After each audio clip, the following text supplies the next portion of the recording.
नमस्कार। ईरान और इजरायल के बीच तनाव अब चरम पर पहुंच चुका है। आज युद्ध छठे दिन में एंटर हो चुका है और हालात बेहद चिंताजनक है। भारत ने अपने नागरिकों से तेहरान छोड़ने का अल्टीमेटम दे दिया और दूतावास ने तुरंत संपर्क करने की सलाह दी है। नेतन्याहू बोले, खामेनेई की हत्या से जंग खत्म होगी। इजरायल और ईरान के बीच छठे दिन भी संघर्ष लगातार जारी है। इस बीच ईरान में स्थिति भारतीय दूतावास ने तेहरान में रह रहे लोगों को वहां से बाहर निकलने के लिए कह दिया और किसी सुरक्षित जगह पर चले जाने की सलाह दी है।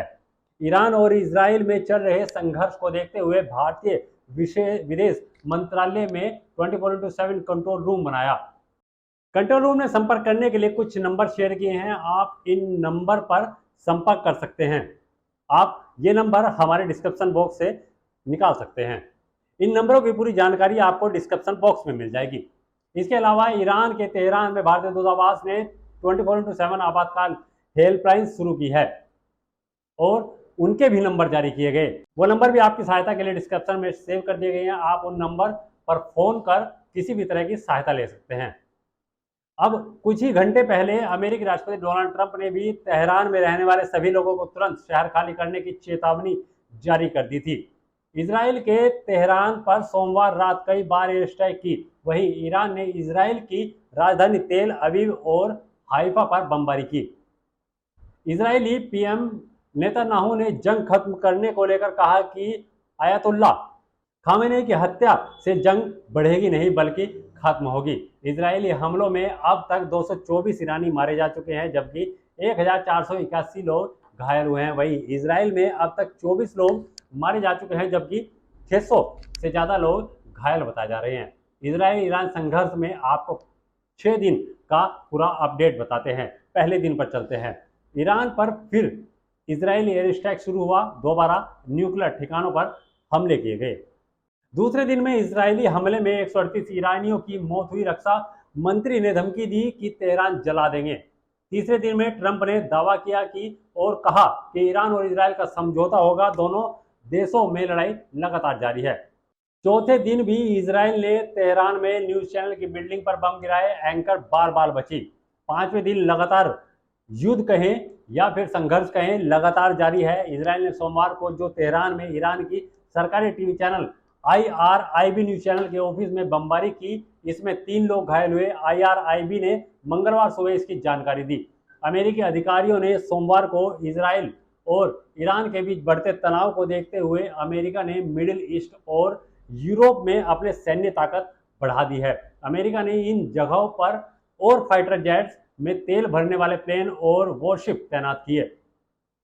वॉशिंगटन पोस्ट की रिपोर्ट की माने तो रविवार और सोमवार को अमेरिका से 2 दर्जन से ज्यादा टैंकर विमान यूरोप भेजे गए। ये विमान अमेरिका के अलग अलग इलाकों उड़ान भरकर स्पेन, ग्रीस, जर्मनी, इटली और स्कॉटलैंड के एयरबेस पर पहुंचे। इन विमानों में KC-135 स्ट्रैटो टैंकर और KC-46 पेगासस जैसे विमान शामिल हैं जो हवा में ही दूसरे विमानों का ईंधन भरने में मदद करते हैं। इसके साथ ही कुछ बड़े मालवाहक जेट भी इन मिशन में शामिल किए गए। ईरान में स्थित भारतीय दूतावास ने वहां रह रहे भारतीय नागरिकों को अपील की है कि वो तुरंत दूतावास से संपर्क करें। साथ ही दूतावास से भारतीय नागरिकों और PIO भारतीय मूल के जो लोग वहां पर रह रहे हैं उन्हें सलाह दी है कि अगर उनके पास खुद के संसाधनों से तेहरान से बाहर निकलने का कोई विकल्प है तो वो उसका इस्तेमाल करें। वे तुरंत किसी भी सुरक्षित जगह पर चले जाएं। ईरान में सभी अमेरिकी दूतावास मंगलवार को भी बंद रहेंगे। यरूशलेम दूतावास ने इसकी पुष्टि की। दूतावास ने अपने सभी कर्मचारियों और उनके परिवारों को निर्देश दिए कि वे अगले आदेश तक अपने घरों के आसपास रहें और सुरक्षित जगह पर रहें। दूतावास ने यह भी साफ कर दिया कि इस समय वह इजराइल में रह रहे हैं। अमेरिकी नागरिकों को न तो बाहर निकाला जा सकता और न ही उन्हें सीधे मदद दे सकता है। ओमान की खाड़ी में स्ट्रेट ऑफ होर्मुज के पास 3 जहाजों में आग लगी। स्ट्रेट ऑफ होर्मुज दुनिया के सबसे अहम समुद्री चोक पॉइंट में से एक है। यह ओमान की खाड़ी ओमान, इराक, पाकिस्तान और UAE के बीच है। ओमान की खाड़ी स्ट्रेट ऑफ होर्मुज के पास 3 जहाजों में आग लगी है। स्ट्रेट ऑफ होर्मुज दुनिया के सबसे अहम समुद्री चेक पॉइंट में से एक है। यह ओमान की खाड़ी ओमान, ईरान, पाकिस्तान और यूएई के बीच है। यह अरब सागर को फारस की खाड़ी से जोड़ती है। इस क्षेत्र में इजराइल ईरान तनाव की वजह से खास माना जाता है, क्योंकि दुनिया का 20% तेल इसी स्टेट ऑफ होर्मुज से होकर गुजरता है।